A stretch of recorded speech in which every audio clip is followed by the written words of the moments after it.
પોતાના વિચારો રજૂ કરે।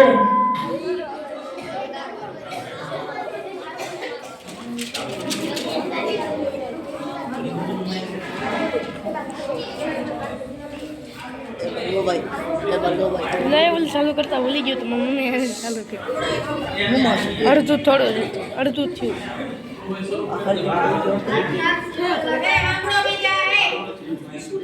મારું નામ શ્રી વલ્લભભાઈ મકવાણા છે। હું ધોરણ 7 માં અભ્યાસ કરું છું। સંત કબીર વિશે મને કંઈક કહેવાનો મોકો મળ્યો છે તે શાંતિપૂર્વક સાંભળો। કબીર સાહેબ માત્ર એક કવિ કે સંત ન હતા પણ એક ક્રાંતિકારી સમાજ સુધારક હતા। તેમનો જન્મ કાશીમાં થયો હતો। એવું કહેવામાં આવે છે કે વણકર પરિવાર નીરુ અને નીમાના ઘરમાં ઉછર્યા હતા, જેના કારણે તેમના જીવનમાં સાદગી અને પરીક્ષામાં વળાયેલા છે। સંત કબીરદાસનો જન્મ 1398માં વારાણસીમાં થયો હતો। તેઓ એક મહાન સંત કવિ હતા। તેમનો સાહિત્યનો પ્રભાવ હિન્દુ અને મુસ્લિમ તથા સૂફી પંથમાં જોવા મળે છે। તેમના ગુરુનું નામ રામાનંદ હતું।